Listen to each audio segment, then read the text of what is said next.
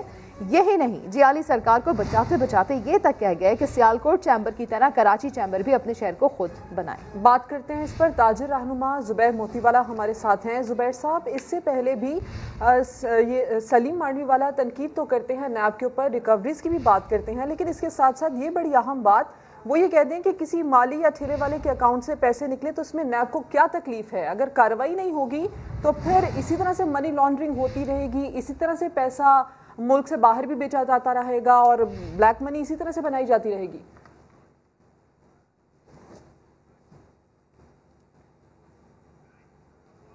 رابطہ کرنے کی کوشش کرتے ہیں زبیر موتی والا سے اور اس پر بات بھی مزید کریں گے. ڈیپٹی چیئرمین سینٹ سلیم مانڈوی والا وہ یہ کہتے ہیں، اس سے پہلے بھی وہ نیب کے بارے میں تنقید کر چکے ہیں، اس بار وہ یہ کہتے ہیں کہ نیب استعفیٰ دے، ایسا وہ نہیں چاہتے ہیں. ساتھ ساتھ انہوں نے یہ بھی تنقید کی کہ کسی مالی یا ٹھیلے والے کے اکاؤنٹ سے پیسے نکلے تو نیب کو کیا تکلیف ہے. یہی نہیں، جیالی سرکار کو بچاتے بچاتے یہ تک کہہ گئے کہ سیالکوٹ چیمبر کی طرح کراچی چیمبر بھی اپنے شہر کو خود بنائے.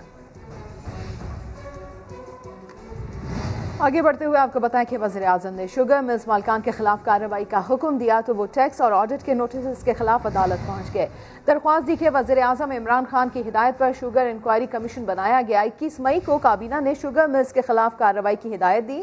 انکم ٹیکس، سیلز ٹیکس اور فیڈرل ایکسائز ڈیوٹی کا آڈٹ کرایا جا رہا ہے. آڈٹ کروانے کی وجوہات بتانا ضروری ہیں. جوابات جمع نہ کروانے پر ایف بی آر جرمانے کر رہا ہے. سندھ ہائی کورٹ نے مالکان کی درخواست پر ایف بی آر کے ذیلی ادارے اور ان لینڈ ریونیو آڈٹ کو حتمی کارروائی سے روک دیا. ملک میں لوٹ مار کا دور ختم ہو گیا، لیکن احتساب ہونا اب بھی باقی ہے. وفاقی وزیر شفقت محمود کہتے ہیں پاکستان میں ایسا وزیر اعظم ہے جس پر کوئی انگلی نہیں اٹھا سکتا. بدقسمتی سے ماضی کے رہنماؤں نے ذاتی مفاد اور لوٹ مار پر زور رکھا. واضح انداز میں بتا دیا کہ جن لوگوں نے چوری کر کے بیرون ملک جائیدادیں بنائیں انہیں حساب ضرور دینا ہوگا. پاکستان میں ایک ایسا وزیر اعظم ہے جس پہ کوئی انگلی نہیں اٹھا سکتا. لوٹ مار کا دور جو ہے یہ ختم ہو چکا ہے، لیکن احتساب ہونا بھی باقی ہے. جن لوگوں نے چوری کر کے اپنی جائیدادیں باہر بنائی ہیں ان کا ضرور احتساب ہے. قسمتی کی بات ہے کہ پاکستان میں کرپشن جو ہے وہ ہمیشہ سے ایک بڑی ہائی گریڈ پہ رہی ہے، اور اس کی ایک بڑی وجہ ہے کہ جو ہمیں لیڈران کرام ملے ہیں انہوں نے اپنے ذاتی مفادات اور اپنی لوٹ مار پہ زیادہ زور رکھا ہے. براڈ شیٹ انکوائری کمیشن کے سربراہ جسٹس ریٹائرڈ عظمت سعید کی تعیناتی کا نوٹیفیکیشن جاری کر دیا گیا. تحقیقاتی کمیشن پیر سے کام کا آغاز کرے گا. ایک رکنی کمیشن کے 8 نکاتی TORs بھی واضح کیے جا چکے ہیں. عباس شبیر کی رپورٹ. براڈ شیٹ سکینڈل کی تحقیقات. کابینہ ڈویژن نے سپریم کورٹ کے ریٹائرڈ جج جسٹس عظمت سعید کی تعیناتی کا نوٹیفیکیشن جاری کر دیا. انکوائری کمیشن پیر سے کام شروع کرے گا. نوٹیفیکیشن میں انکوائری کمیشن کے ٹرمز آف ریفرنس بھی دیے گئے ہیں. تحقیقاتی کمیشن 2000 میں براڈ شیٹ IAR اور ٹرو وارنز کمپنیز کے انتخاب اور تقرر کے طریقہ کار کا جائزہ لے گا. 2003 میں معاہدوں کی منسوخی کی وجوہات، جبکہ 2008 میں ادائیگیوں اور ان کے اثرات کا تعین بھی کرے گا. اس بات کی بھی جانچ ہوگی کہ 2008 میں $1.5 ملین کی غلط ادائیگی کا ذمہ دار کون تھا. یہ بھی پتہ لگایا جائے گا کہ آیا لندن ثالثی عدالت میں اپیل تک پیروی درست اور مؤثر طریقے سے کی گئی اور عدالتی فیصلے کے بعد کی گئی ادائیگیاں قانون و قواعد کے مطابق تھیں یا نہیں. کمیشن کیسز بند کرنے کے نتیجے میں ہونے والے مالی نقصان کا اندازہ لگائے گا. عظمت سعید کو افسران اور ماہرین پر مشتمل خصوصی کمیٹیز بنانے کا اختیار حاصل ہوگا. نون لیگ نے ایک بار پھر جسٹس عظمت سعید کو براڈ شیٹ کمیشن کا سربراہ بنانے پر سوالات اٹھا دیے. احسن اقبال کہتے ہیں نیب کے ملازم رہنے والے سابق جج کو احتساب ادارے کی تفتیش پر لگا دیا گیا ہے. جسٹس عظمت سعید اس GIT کے نگران رہے ہیں جس کے مفروضے پر براڈ شیٹ کو ادائیگی کی گئی. جسٹس عظمت سعید کا جو نوٹیفیکیشن جاری ہوا ہے اور ان پر جو اصرار ہے، یہ اس بات کا ثبوت دے رہی ہے کہ عمران خان صاحب اور عظمت سعید صاحب میں کوئی گٹھ جوڑ ہے. عظمت سعید صاحب نیب کے ملازم رہے ہیں آج ان کو نیب کی تفتیش پہ لگا دیا گیا ہے. یہ بنیادی تضاد ہے. عظمت سعید صاحب اس JIT کے نگران تھے جس کے مفروضوں کے اوپر براڈ شیٹ کو پیمنٹ کی گئی ہے. تو اتنے سارے جب کانفلکٹ آف انٹرسٹ ہوں تو کوئی بھی شخص جو خوددار ہے وہ خود ہی اس معاملے سے خود کو علیحدہ کر لیتا ہے. ایسے میں فردوس عاشق اعوان سیاسی حریفوں پر برس پڑی. دعویٰ کیا کہ ہر مافیا کے تانے بانے رائیونڈ سے جا ملتے ہیں. شاہی خاندان مافیا کو تحفظ فراہم کرتا رہا. انہوں نے مسلم لیگ کا سیاسی انتقام کا الزام بھی مسترد کر دیا. مزید کیا کہا آئیے سن لیتے ہیں. مافیا کی بات آتی ہے وہاں پہ بس پردہ ساتھ PMLN کی اشیرباد سامنے آ جاتی ہے. کہیں نہ کہیں کسی کے ساتھ ان کی رشتہ داری سامنے آتی ہے. معاشرے کے اندر ہر طرح کا مافیا جس میں چینی مافیا ہے, آٹا مافیا ہے, قبضہ مافیا ہے اور آپ کا کنیز مافیا ہے. ہر مافیا جو ہے اس کے تانے بانے جا کے رائیونڈ اور جاتی عمرہ اسٹیٹ سے ملتے ہیں. ہر مافیا جو ہے وہ جاتی عمرہ کی چھتری میں پروان چڑھتا رہا اور جاتی عمرہ کے شاہی خاندان کے تحفظ میں وہ مافیاز پھلتے پھولتے رہے. عمران خان نے کیا کہا تھا؟ وزیر اعظم کی جانب سے تقریر کے دوران سندھ میں PTI حکومت نہ ہونے کے ذکر پر وزیر تعلیم سندھ نے سبق پڑھانا شروع کر دیا. سعید غنی نے کہا کہ ہم دیگر صوبوں کی طرح ہر بات پر سر ہمیں تسلیم کرنے والے ہم نہیں. وفاقی وزیر اطلاعات کی جانب سے پیپلز پارٹی کو سندھ کی تباہی کا ذمہ دار ٹھہرانے پر بولے شبلی فراز نے اپنے والد کا نام خراب کیا ہے. انہوں نے تسلیم کر لیا کہ وہ صوبہ سندھ کی حکومت کو نہیں مانتے, اس لیے صوبہ سندھ کو اپنا صوبہ بھی نہیں مانتے. اگر وزیر اعظم کا سندھ کو اپنا صوبہ ماننے کا پیمانہ یہ ہے کہ جس طرح وہ بوزدار کو کہے گا, جس طرح وہ محمود خان کو کہے گا, جس طرح وہ جام کمال کو کہے گا اور وہ سر تسلیمی میں خم کریں گے, اپنے صوبے کے لوگوں کے حقوق پر کمپرومائز کریں گے, تو وہ اپنا صوبہ ہمیں مانے گا. تو ہم نہیں کرنے والے. وزیر اعظم صوبہ سندھ کو اپنا صوبہ مانے یا نہ مانے, پیپلز پارٹی صوبہ سندھ کے عوام کی ترجمانی کرتے ہوئے وفاقی حکومت کی جو زیادتیاں ہیں اس پر ہم احتجاج کرتے رہیں گے. وزیر اعظم کے مانے نہ مانے سے ہمیں فرق نہیں پڑتا.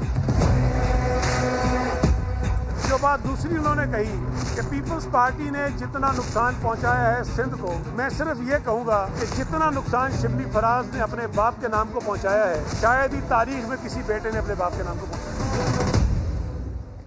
وزیر اعظم کے موم نے خصوصی شہباز گل مریم نواز پر برس پڑے. کہا چور, ڈاکو اور قبضہ مافیا ہی مسلم لیگ کا سرمایہ ہو سکتے ہیں. واضح انداز میں بتا دیا کہ کھوکر برادران سے واگزار کرائی گئی اراضی پر غریبوں کو گھر بنا کر دیں گے.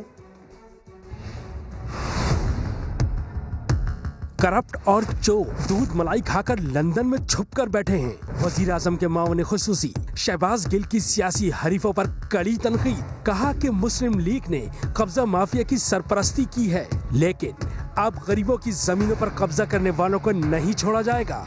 جس باپ دی بیٹی ہے مریم صفدر, اودا سرمایہ چور, ڈاکو, قبضہ مافیا ہی تو ہو سکتا ہے. گورنمنٹ نے وہ اراضی چھڑائی جو 1.25 ارب روپے جس کی مالیت ہے. آپ اس کے اوپر انشاءاللہ پرائم منسٹر فیصلہ کریں گے اور ہم آپ کو غریبوں کے گھر بنا کے دکھائیں گے. PTI رہنما نے کہا کہ وزیر اعظم بھاؤ تاؤ کرنے والوں کے خلاف ہیں اور کسی صورت سمجھوتا نہیں کریں گے. عمران خان وہ پہلا لیڈر ہے پچھلے 60 سالوں دے وچ جیڑا انشاءاللہ کمپرومائز نہیں کرے گا. ساڈی 100 دن دی زندگی ہے, ساڈی 60 مہینے دی حکومت زندگی ہے یا گھٹ ہے, لیکن وہ انشاءاللہ گدڑ دی 100 سالہ زندگی تو بہتر ہوئے گی. شہباز گل نے دعویٰ کیا کہ اپوزیشن اگلے 3 برس بھی چیختی ہی رہے گی. Welcome back. کورونا ویکسین کی اسلام آباد میں سٹوریج کے لیے انتظامات مکمل کر لیے گئے ہیں. ویکسین لانے کے لیے طیارہ کل چین روانہ ہوگا. اسی پر بات کرتے ہیں. ارحم خان ہمارے ساتھ ہیں. ارحم بتائیے مزید کیا ہوا NCOC کے اجلاس میں؟ ارحم خان سے ہم رابطہ کرنے کی کوشش کرتے ہیں. کورونا ویکسین کی اسلام آباد میں سٹوریج کے لیے انتظامات مکمل کر لیے گئے ہیں. ویکسین لانے کے لیے طیارہ کل چین روانہ ہوگا. صوبوں کو ویکسین کی فراہمی کے انتظامات بھی مکمل کر لیے گئے ہیں. صوبائی اور ضلعی سطح تک کوارڈینیشن کے لیے ڈیسک بھی قائم کر دیا گیا ہے۔ ویکسین لانے کے لیے طیارہ اب کل چین روانہ ہوگا۔ کورونا ویکسین کی اسلام آباد میں اسٹوریج کے لیے تمام تر انتظامات مکمل کر لیے گئے ہیں۔ بات کر لیتے ہیں ارحم خان سے۔ ارحم، بتائیے اس بارے میں۔ جی بالکل ایسا ہی ہے، پاکستان میں کورونا جو ویکسین ہے وہ آ رہی ہے، اور پاکستانیوں کے لیے بڑی خوشخبری یہ ہے کہ کورونا ویکسین لانے کے لیے طیارہ چین کے لیے روانہ ہوگا، اور اس وقت ویکسین کی اسلام آباد میں جو اسٹوریج کے لیے ہیں وہ بھی تمام انتظامات مکمل کر لیے گئے ہیں۔ NCOC کا آج جو اجلاس ہوا اس کے تمام تر گفتگو زیر بحث ہے۔ متعلقہ حکام نے بریفنگ بھی دی NCOC کے جو سربراہان ہیں، اور ان کو یہ بتایا گیا کہ ویکسین کے لیے جو طیارہ ہے وہ کل پرواز بھرے گا چین کے لیے، اور صوبوں کو اور اس حوالے سے تمام تر انتظامات مکمل کر لیے گئے ہیں۔ بہت شکریہ ارحم خان آپ کا۔ پاکستان کرکٹ بورڈ نے قومی کرکٹرز کو کورونا ویکسین لگوانے کا فیصلہ کر لیا۔ ویکسین لگنے کے بعد کرکٹرز کورونا اور بایو ببل سے نجات حاصل کر لیں گے۔ اسی پر بات کریں گے، اسپورٹس کورسپونڈنٹ شعیب جٹ ہمارے ساتھ ہیں۔ شعیب، یعنی کہ کرکٹرز کے لیے کچھ تو آسانی ہونے جا رہی ہے؟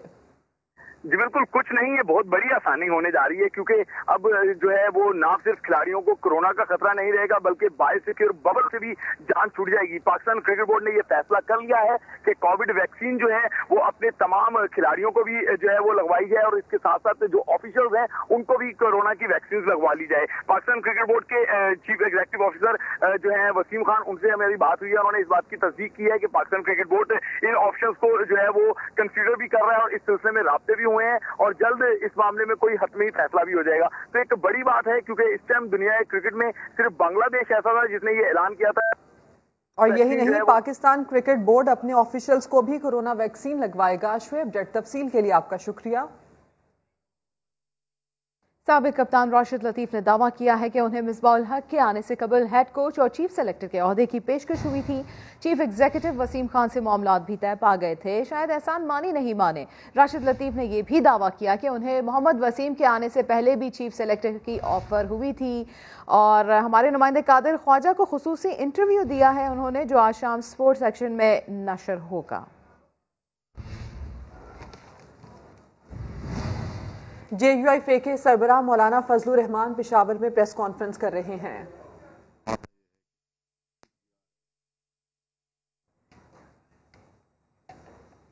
مولانا فضل الرحمان پشاور میں اس وقت پریس کانفرنس کر رہے ہیں، اہم معاملات پر ان کی جانب سے گفتگو کی جا رہی ہے۔ ان کا یہ کہنا ہے کہ 5 فروری کو کشمیریوں کے ساتھ اظہار یکجہتی کریں گے، ہمارے تمام جلسے کامیاب ہوئے ہیں، یہ کہنا ہے فضل الرحمان کا۔ بہت ہو گیا تعلیم کا ناغہ، پیر سے ہر صورت اسکول کھلیں گے۔ وزیر تعلیم سندھ نے نہ صرف فیصلہ سنا دیا بلکہ امتحانات کی تاریخیں بھی دے دیں۔ 9ویں اور 10ویں جماعت کے امتحانات 1 جولائی سے، جبکہ انٹر ایگزام 28 جولائی سے لیے جائیں گے۔ محکمہ تعلیم سندھ کی اسٹیئرنگ کمیٹی کے اجلاس میں فیصلہ کیا گیا ہے کہ تمام بورڈز امتحانات کے نتائج 90 دن میں تیار کریں گے۔ وزیر تعلیم نے یہ بھی واضح کر دیا کہ اکتوبر سے پہلے کوئی میڈیکل کالج داخلے شروع نہیں کرے گا۔ سعید غنی نے کیا کہا، آپ کو سنواتے ہیں۔ اب 1 جولائی سے شروع ہوں گے اور 15 جولائی تک جاری رہیں گے 9ویں اور 10ویں جماعت کے ایگزامز، اور اب 11ویں اور 12ویں کے امتحانات 28 جولائی سے شروع ہوں گے، 16 اگست تک وہ جاری رہیں گے۔ نرسری سے لے کے 8ویں جماعت تک ان کے امتحانات 7 جون سے شروع ہوں گے، اور ان کے نتائج 26 جون کو اناؤنس کر دیے جائیں گے۔ تو جو سٹرکچر ہوتا تھا پیپر کا، اس کو بھی بچوں کی سہولت کے لیے آسان کر دیا گیا ہے، تاکہ وہ 2 گھنٹے کے اندر اندر اس کو مکمل کر سکیں۔ خبروں کا سلسلہ جاری ہے، یہاں وقت ہوا ہے ایک بریک کا، آپ ہمارے ساتھ رہیے۔ ابھی آپ کو براہ راست لیے چلتے ہیں وزیر خارجہ شاہ محمود قریشی ملتان میں میڈیا سے بات کر رہے ہیں۔ آگے بڑھیں گے، ہماری خواہش ہے کہ اس خطے میں امن ہو، استحکام ہو، اور ہماری ترجیح ہے کہ پاکستان اس کی جو معاشی مشکلات ہیں اس پر ہم غلبہ پائیں، اس ملک میں خوشحالی ہو، اس ملک میں سرمایہ کاری ہو، ہم اپنی اکنامک پارٹنرشپس کو آگے بڑھا سکیں، اور ہم ریجنل کنیکٹیوٹی کے ذریعے اس خطے کو زیادہ خوشحال بنا سکے۔ تو ایک اچھی